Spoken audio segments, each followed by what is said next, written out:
Glenn Beck apparently knows how God wants you to vote. Let's listen. We're the dumbest people alive. We are the people that we used to make fun of when we read the Bible.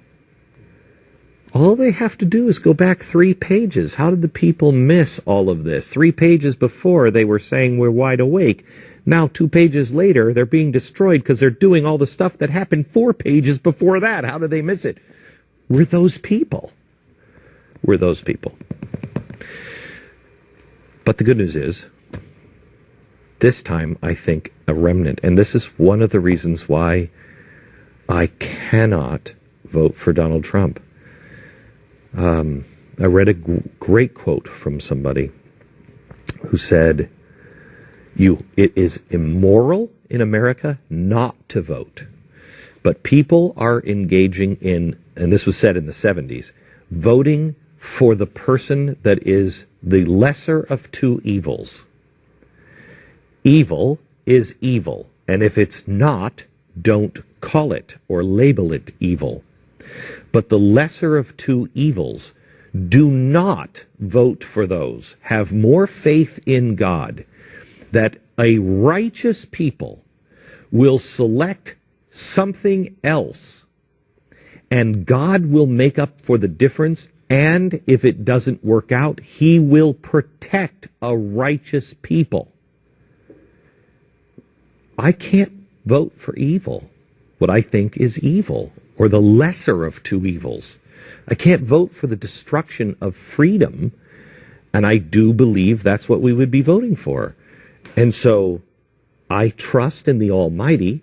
I trust in the protection of divine providence. But the only way you get divine providence is if you deserve it. There are a million reasons to vote third party. I'm voting third party in New York. Yahweh is not one of the reasons to vote third party. Leave it to Glenn Beck to come up with the single most ridiculous reason why I can't vote for one of these two candidates. Really, why is that, Glenn? God only shines his light down on those who pick ones that are not evil. Okay, can you make a fucking policy argument? Jesus Christ, can you make a policy argument? But no, he can't. You want to know why he can't? Because while you and I maybe agree with him saying I'm not going to vote for either one of these two candidates, you know which candidate he preferred, right? Ted Cruz. I mean, this dude lost it in his pants over Ted Cruz. He needed a change of pants every 2 or 3 hours. He's like, oh, fuck, Ted's around. I'm all gooey again. God, that's so gross. Why do I say these things? So he campaigned for him all over the place. He couldn't find an area where he disagreed with him. Ted Cruz is even worse than Donald Trump. Ted Cruz is all the insane authoritarianism of Donald Trump mixed in with theocracy. At least with Trump, you're relatively certain he ain't going to give us theocracy because he doesn't look like the most pious religious person on the planet now, does he? So he likes an even worse candidate, and then he goes out there. Look at the shit he said at the beginning. That was unbelievable. He's like, we're the dumbest people on earth. Now let me explain why we were way smarter when we read the Bible and took it literally. I mean, if you look at page 96, you go back to page 92, we're doing the shit that was on page 89. But then we should have done the shit that was on 104. What the fuck are you saying? What are you saying? And, you know, that's really what it comes down to is he has no logical reason for acting as he's acting. He's a crazy person. He's like, oh, space fairy, Jigglypuff in the sky. Please tell me what I should do. What? What is that? Oh, you say I shouldn't be voting for either candidate? Well, gosh golly, okay, I guess I'm not going to vote for either candidate then. Again, I respect it if you vote third party and you have reasons to do it. That's what I'm doing in New York.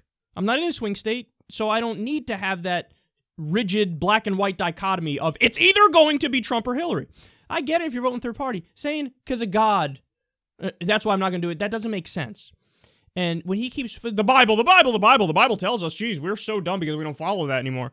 Okay, Glenn, this is the fucking book that has a flat earth, dipshit. They allude multiple times to the earth being flat. You know, they talk about sailing to the four corners of the earth. I wonder what kind of earth would have four corners. They talk about a seven-headed dragon. They talk about a talking snake. They have a man lives inside of a fish. Glenn's like, I miss the days when we followed that book. You may as well follow The Lion, the Witch, and the Wardrobe, you man-child. I mean, in the Bible, they talk about how, you know, shellfish are banned. You can't eat shellfish. I'm sure Glenn has had shellfish. They talk about how you can't have wear a mix of two different fabrics. How much you want to bet? I bet Glenn right then and there is wearing a mix of two different fabrics. I have no doubt. So he's like, the Bible, we got to follow the Bible again. Oh, whoa, wait, what? Oh, shit. I shaved? You're not allowed to shave. In the Bible, that's an abomination in the eyes of God to shave your face. He shaves his face. Does it all the time, bitch. So what are you saying? There's one part in the Bible where, you know, these daughters rape their dad. They drug him and then they rape him. This is the book you want to follow for morality? So the guy is off his fucking rocker. And it's really sad that this is the state of the Never Trump movement. We know how bad the actual Trump movement is. The fucking bobblehead Sean Hannity, who literally doesn't even register his own contradictions in his mind.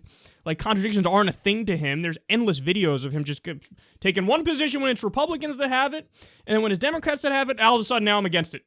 I'm against it even though I was for it 8 minutes ago. So the pro-Trump people are insane.